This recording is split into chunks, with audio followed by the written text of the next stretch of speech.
আজ শনিবার, গণেশ চতুর্থীর দিন। কিছু এমন খাবার আছে খাবেন না, কিছু এমন কাজ আছে যেটা করবেন না, কিছু এমন ফুল আছে অবশ্যই বাড়িতে নিয়ে আসবেন, কিছু এমন খাবার আছে যেটা গণেশ ঠাকুরকে খাওয়ালে অবশ্যই শুভ ফল লাভ পাবেন। এই সমস্ত কথাগুলি না মানলে রোগে ভুগবেন। পরিবারে নেমে আসবে অবশ্যই দারিদ্রতা। ঘর থেকে সুখ শান্তি সমৃদ্ধি চির বিদায় নেবে। গণেশ ঠাকুর হচ্ছেন সমৃদ্ধি এবং সৌভাগ্যের দেবতা। তাই গণেশ ঠাকুর পরিবারের ওপর রুষ্ট হয়ে যাক কেউ চাইবেন না আশা করছি। তাই আমার দর্শক বন্ধুদের কাছে একটাই অনুরোধ, আমার ভিডিওটি স্কিপ না করে পুরোপুরি দেখবেন। নমস্কার বন্ধুরা, আমার ABC আড়লে আপনাদেরকে সবাইকে স্বাগত। আশা করছি ঈশ্বরের আশীর্বাদে আপনারা সবাই ভালো আছেন এবং সুস্থ আছেন। তাহলে চলুন জেনে নেওয়া যাক সেই সকল জিনিস কি কি। তার আগেই বলবো আমার চ্যানেলটাকে অবশ্যই সাবস্ক্রাইব করে রাখবেন ABC আড়ল। ভালো লাগলে অবশ্যই লাইক করবেন। পৌরাণিক বিশ্বাস অনুসারে ভাদ্র মাসে শুক্লপক্ষে চতুর্থী তিথিতে দেবাদিদেব মহেশ্বর এবং মা পার্বতীর পুত্র গণেশের জন্ম হয়েছিল। তাই এই দিনটিকে গণেশ চতুর্থী বা বিনায়ক চতুর্থী নামে পরিচিত। গণেশ ঠাকুরের পূজা ঘরে সুখ সমৃদ্ধি ও সৌভাগ্য নিয়ে আসে। পরিবারে প্রত্যেকের মঙ্গল হয়। সবার আগে পূজ্য দেবতা হচ্ছে গণেশ ঠাকুর, এবং বাড়িতে যদি খুব শুভ মঙ্গল কাজ করা হয় তাহলে গণেশ ঠাকুরকে প্রথমে পুজো করা হয়। যে বাড়িতে গণেশ ঠাকুরের পুজো করা হয় সেই বাড়িতে অমঙ্গলের ছায়া কখনোই নেমে আসতে পারে না। তো বন্ধুরা, গণেশ চতুর্থীর দিনটি খুবই শুভ, অত্যন্ত শুভদায়ক। তাই এই দিনটিকে নিয়ম অনুসারে পুজো করা উচিত। শাস্ত্র সম্বন্ধ বিধি নিয়মগুলি মানা উচিত। এইগুলো মেনে চললে পরিবারে খুবই মঙ্গল হয়। অবশ্যই এই দিনটিতে গণেশ ঠাকুরের পুজো করা উচিত। তার সাথে সাথে খাদ্য খাবারের যে নিয়ম বিধিনিষেধগুলো আছে সেগুলো মেনে চলা উচিত। আজকের দিনটিতে ভিডিওটি দেখে কমেন্টসে অবশ্যই জানাবেন জয় গণপতি বাপ্পার জয়, জয় শিব পার্বতীর জয়, এবং ভিডিওটি শেয়ার করবেন আপনাদের কাছের বন্ধুদের সাথে। তাহলে তারাও ভিডিওটি দেখে উপকৃত হবেন। আজ গণেশ চতুর্থী, 21শে ভাদ্র 1431 সাল। ইংরাজি তারিখে হচ্ছে 7ই সেপ্টেম্বর 2024 শনিবার। এই তিথিটি হচ্ছে গণেশ ঠাকুরের জন্মতিথি। তাই বন্ধুরা, আজকের এই দিনটি সকাল সকাল শুরু করবেন। বিশেষ করে ব্রাহ্ম মুহূর্তে ঘুম থেকে উঠবেন, কারণ ব্রাহ্ম মুহূর্ত হচ্ছে সারাদিনের সেই সময় যখন মানুষ ভগবানের সাথে সেই সময় সংযোগ স্থাপন করতে পারে। আর বিছানায় বসে সকাল সকাল গণেশ ঠাকুরের নাম মনে মনে স্মরণ করে নেবেন এবং মনে মনে বলবেন ওম গং গণেশায় নমঃ, ওম গং গণেশায় নমঃ, ওম গং গণেশায় নমঃ। 3 বার এই মন্ত্রটি বলবেন এবং গৌরী শঙ্করের নাম নিয়ে নেবেন। তারপরে আপনার দিনটি শুরু করতে পারেন।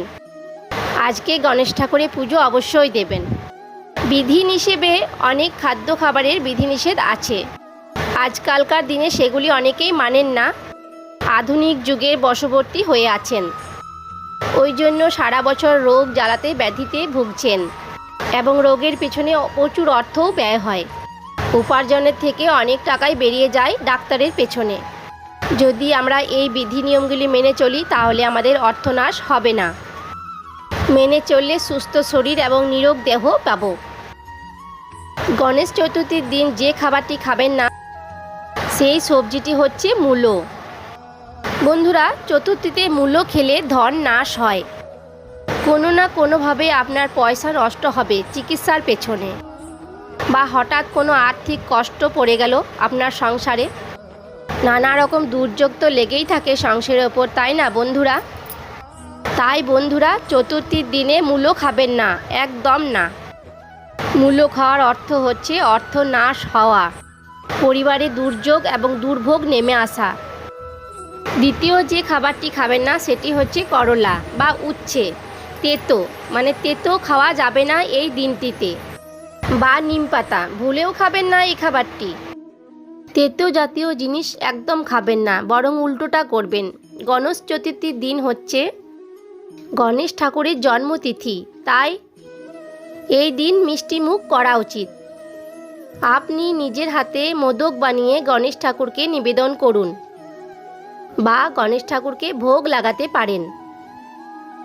এখন দোকানে অনেক ভালো ভালো মোদক পাওয়া যায়, সেখান থেকে মোদক এনে গণেশ ঠাকুরকে দিতে পারেন।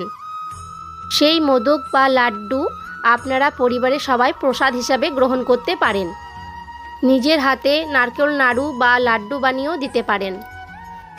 লাড্ডু হচ্ছে গণেশ ঠাকুরের প্রিয় একটা খাবার, যেটা বেসনেরও হতে পারে, মতিচুরও হতে পারে, বোঁদেরও হতে পারে। আপনারা এই খাবারগুলি সেদিন খেতে পারেন, ভুলেও তেতো জিনিসটা খাবেন না। অনেক বন্ধুদের মনে প্রশ্ন আসবে, তেতো জিনিস কেন খাওয়া হবে না? কোনো শুভ দিনে বা জন্মদিনে এই তেতো জিনিসটা খাওয়া নিষিদ্ধ।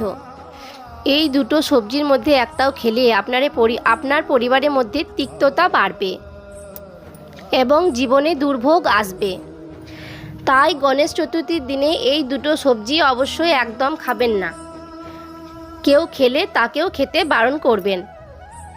তৃতীয় যে জিনিসটি খাবেন না সেটি হচ্ছে আমিষ জাতীয় জিনিস। পরিবার হচ্ছে সবাইকে নিয়ে, তো একটা পরিবারের সুখের পরিবার হওয়াটাই অবশ্যই দরকার। তাই পরিবারের সবাইকে সেই দিনটায় নিরামিষ খাওয়াটার জন্যই বলা হচ্ছে। নিরামিষেও অনেক বাহারি রান্না থাকে, সেগুলো আপনারা খেতে পারেন এই দিনটিতে। চতুর্থ যে জিনিসটি হচ্ছে সেটি হচ্ছে নেশাদ্রব্য। নেশাদ্রব্য খাওয়া চলবে না। নেশাদ্রব্য খেয়ে থাকেন মনের দুঃখে বা অন্য কষ্টে, তো এগুলো খেলে কোনো স্বাস্থ্যের উন্নতি হয় না, বরঞ্চ স্বাস্থ্যের অবনতি হতেই থাকে আর পয়সা অপচয় হয়। গণেশ ঠাকুরের প্রিয় হচ্ছে এই ফুলটি, আকন্দ ফুল। গণেশ ঠাকুরের অত্যন্ত প্রিয় এই ফুলটি। শিব ঠাকুর যেমন পছন্দ করেন, গণেশ ঠাকুরও তেমন এই ফুলে পূজিত হয়ে থাকেন। এবং হলুদ ফুল ও লাল ফুল গণেশ ঠাকুর খুবই পছন্দ করেন। এই ফুলগুলিতে গণেশ ঠাকুরকে পুজো করবেন। হয়তো অনেকেই জানতেন না, আকন্দ ফুল গণেশ ঠাকুরের অত্যন্ত প্রিয় একটা ফুল। তাছাড়া দুব্য ছাড়া গণেশ ঠাকুরের পুজো কখনোই হবে না সম্পূর্ণ। তাই দুব্য অবশ্যই রাখবেন। 21টি রাখবেন, 3 ভাগে ভাগ করে নেবেন। এক গোছা বাম কাঁধে, এক গোছা ডান কাঁধে আর এক গোছা মস্তকে নিবেদন করবেন গণেশ ঠাকুরকে। এবং পুজো শেষ হওয়ার পরে প্রসাদ গ্রহণ করবেন এবং নিরামিষ আহার গ্রহণ করবেন। আনন্দপূর্বক গণেশ ঠাকুরের জন্মদিন পালন করবেন। আপনার প্রতিবেশীকেও প্রসাদ গ্রহণ করাবেন, কারণ এটি গণেশ ঠাকুরের জন্মদিন বলে কথা। বন্ধুরা, আশা করছি আজকের ভিডিওটি আপনাদের ভালো লেগেছে, একটু হলেও উপকারে লাগলো। ভিডিওটি ভালো লাগলে অবশ্যই লাইক, শেয়ার, কমেন্ট করবেন। বন্ধুরা, যারা চ্যানেলটিতে নতুন হয়ে আছেন অবশ্যই সাবস্ক্রাইব করে আমার পাশে থাকবেন। খুব তাড়াতাড়ি দেখা হবে আরেকটি নতুন ভিডিও নিয়ে। সবাই খুব ভালো থাকবেন, সুস্থ থাকবেন, পরিবারের পাশে থাকবেন। ভালো খান, সুস্থ থাকুন।